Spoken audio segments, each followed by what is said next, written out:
Hello Medicos, I am Ankita Lunawat and welcome back to my channel The Learning Medico।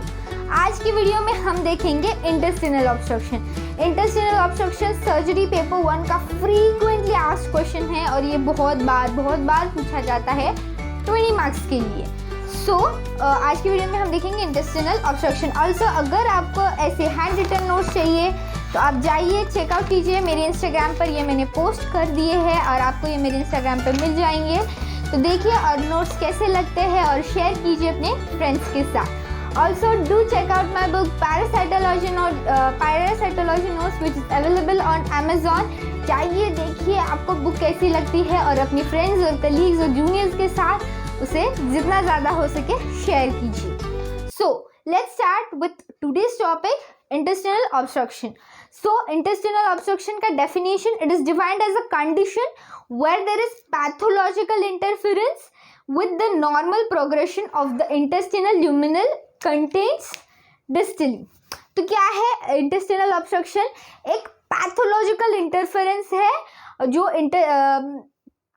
for the normal progression of intestinal luminal contents। intestine में जो भी contents होते हैं, large intestine and small intestine जो भी ये होते हैं उसके कंटेंट्स होते हैं, उसके जो पैसेज में जो ऑब्स्ट्रक्शन आता है उसे हम कहते हैं इंटेस्टिनल ऑब्स्ट्रक्शन।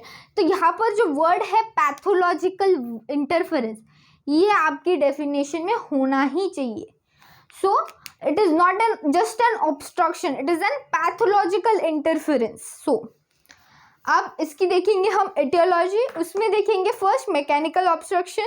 तो फर्स्ट है ऑब्स्ट्रक्शन, फर्स्ट कॉज क्या है? Obstruction in the lumen. तो यहाँ पर क्या हो सकता है? मेकोनियम हो सकता है। मेकोनियम यानी जो न्यूबॉर्न बेबी की फर्स्ट पूप होती, तो ऐसे बोल देते हैं ना, नहीं बेबी ने पॉटी कर दी है पेट में इसलिए जल्दी डिलीवरी करनी पड़ेगी, क्योंकि जब बेबी पूप कर देता है तो वो उसमें इंजेस्ट हो सकती है और जिसकी वजह से वो बेबी के पेट में इंटेस्टिनल ऑब्स्ट्रक्शन कॉज कर सकता है। देन द बेजार्स मतलब क्या होता है? जो सॉलिड इनडाइजेस्टिबल पार्टिकल्स रहते हैं, इसके बच्चे खेलते खेलते प्लास्टिक निगल सकते हैं, या फिर जब लोग नॉनवेज खाते हैं तो बोन्स भी से आ सकते हैं गलती से। सो बेजार्स विच में बी ट्राइकोबेजर्स मतलब जो हेयर्स होते हैं, कुछ लोगों को डिप्रेस्ड पीपल को हेयर बाल खाने की आदत होती है किसको, जिसे हम बोलते हैं रपंजल सिंड्रोम। हम उसमें नहीं जाएंगे, वो बहुत ही अलग टॉपिक है। तो बाल खाने की वजह से या फिर गलती से किसी बिल्ली के बाल या फिर अपने पेट एनिमल्स के बाल हमारे पेट में जा सकते हैं और वो वहाँ पर डाइजेस्ट तो होंगे नहीं और वो वहाँ पर क्लच हो जाएंगे और वहाँ पर ऑब्स्ट्रक्शन कॉज कर सकते हैं। Then the gallstones, polyploid tumour of the bowel में जो ट्यूमर हो सकता है वो भी। इंटूसेप्शन एक बहुत बड़ा टॉपिक है and is a different 5 marks question, उस पर हम एक अलग से वीडियो बनाएंगे। इसके बाद जो वीडियो होगी वो इंटूसेप्शन पर मैं बनाना ट्राई करूँगी। Next is the impaction of the worms. बहुत सारे वर्म्स होने की वजह से दे में भी हुकवर्म और many times causes intestinal obstruction. बहुत सारे वर्म्स ऐसे साथ में आ जाएंगे, क्लच कर देंगे और वहाँ पर ऑब्स्ट्रक्शन कॉज कर सकते हैं। Then this is the obstruction in the lumen. Next is the lesions of the bowel wall. Lesions of the bowel wall, उसमें क्या हो सकता है? कंजेनाइटल लेजन्स हो सकता है। उसमें क्या है? एट्रेसिया हो सकता है। एट्रेसिया मतलब वो जो होल होता है प्रॉपर इंटेस्टाइन का वो ही डेवलप ना हो। देन द मेगाकोलॉन हो सकता है, मतलब अबनॉर्मल डायलेटेशन हो जाती है। माइकल्स डायवर्टिकुलम, उसमें क्या हो जाता है? यूजुअली स्मॉल इंटेस्टाइन में पाया जाता है और ये ऐसे माइकल्स डायवर्टिकुलम ऐसे बलून टाइप बन जाता है। इम्परफोरेट एनस, जब एनस परफोरेट नहीं हो, इम्परफोरेट हो मतलब क्लोज हो, एनस को ओपनिंग ना हो, दिस इज द डायवर्टिकुलम। अब lesions of the bowel wall में पहला हमने देखा congenital. Next is the traumatic, उसके बाद हो सकता है इन्फ्लेमेटरी, उसमें क्रोन्स डिजीज आ गया, अल्सरेटिव कोलाइटिस आ गया, मतलब स्टमक के infections. Next is the neoplastic, tumour हो सकता है, बहुत बार ट्यूमर इंटेस्टिनल ऑब्स्ट्रक्शन कॉज करते हैं। देन मिसलेनियस में रेडिएशन थेरेपी या फिर iatrogenic structure formation following intestinal anastomosis. Intestinal anastomosis ऐसा प्रोसीजर है जहाँ पर इंटेस्टाइन्स कभी कभी जुड़े हुए नहीं रहते, इसलिए उनका एनास्टोमोसिस जोड़ा जाता है, तो इस वजह से भी वहाँ इंटेस्टिनल ऑब्स्ट्रक्शन हो जाता है। Potassium induced structures, These are the lesions of the bowel wall.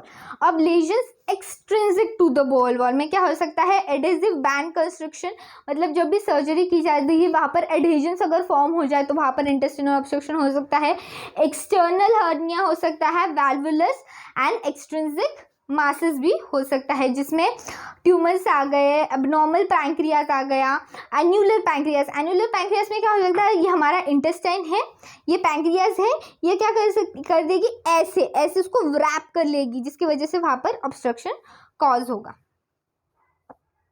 Next is the abnormal vessels can also cause obstruction.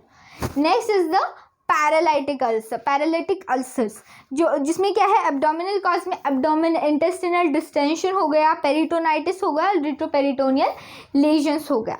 Next is the systemic causes में इलेक्ट्रोलाइट इम्बैलेंस हो सकता है और टॉक्सिमिया, ये सिर्फ नाम है, आपको याद रखने पड़ेंगे। Next is the classification. Classification इसका हम दो टाइप में कर सकते हैं। पहला क्लासिफिकेशन है simple mechanical obstruction, strangulated obstruction, close loop obstruction. अब सिंपल मैकेनिकल ऑब्स्ट्रक्शन में क्या होता है, यहाँ पर सिर्फ ऑब्स्ट्रक्शन होता है बट जो ब्लड सप्लाई है उस पार्ट को वो प्रॉपर चलता है। Next is the strangulated obstruction, वहाँ पर ऑब्स्ट्रक्शन तो है ही है बट वहाँ पर जो ब्लड सप्लाई है वो भी ऑक्लूडेड है, वहाँ पर प्रॉपर ब्लड सप्लाई भी नहीं हो रहा है। Next is the close loop obstruction. Close loop obstruction में क्या हो सकता है, समझ लीजिए हमारा इंटेस्टाइन है, यहाँ पर ये क्लोज लूप फॉर्म होगा, इसके अराउंड ऑब्स्ट्रक्शन हो गया। Show you, this is close loop obstruction, ये ऑब्स्ट्रक्शन कॉज हो गया, ये हमारा लूप है इंटेस्टाइन का, सो this is closed loop obstruction. Next is the acute, chronic and acute obstruction. acute obstruction में क्या होता है, यूजुअली स्मॉल बॉवल्स इन्वॉल्व होते हैं और ये पेन, वॉमिटिंग, इसमें ऐसे सिम्टम्स दिखाई देते हैं। क्रोनिक ऑब्स्ट्रक्शन में यूजुअली लार्ज इंटेस्टाइन इन्वॉल्व होता है एंड एक्यूट क्रोनिक ऑब्स्ट्रक्शन में क्या होता है, पहले तो लार्ज इंटेस्टाइन होता है, उसके साथ ही वो अपने इन्वॉल्व कर लेता है स्मॉल इंटेस्टाइन को भी। So this is acute, chronic and acute chronic obstruction. Now clinical features भी इसके जो हमें जीआईटी के सिम्टम्स में दिखाई देता है, एब्डोमिनल पेन होगा और ये इसका फर्स्ट सिम्टम होगा। सडनली ये पेन होगा। इंटेस्टाइनल ऑब्स्ट्रक्शन बोला जाए तो ये बच्चों में ज़्यादा दिखाई देता है। सडन पेन होगा, बच्चे एकदम से रोने लगेंगे एंड क्रैम्प लाइक पेन होगा और फिर बहुत क्रैम्प्स हो गए, इंटरवल से 4 to 5 मिनट्स के इंटरवल्स पे हमें पेन्स दिखाई देंगे। फिर वॉमिटिंग, देर में भी अर्ली वॉमिटिंग, मतलब अभी ऑब्स्ट्रक्शन हो गया है तो वो जो कंटेंट है वो कहा जाए वो नीचे नहीं जा सकता, सो अर्ली वॉमिटिंग हमें एज अ सिम्टम दिखाई दे सकता है।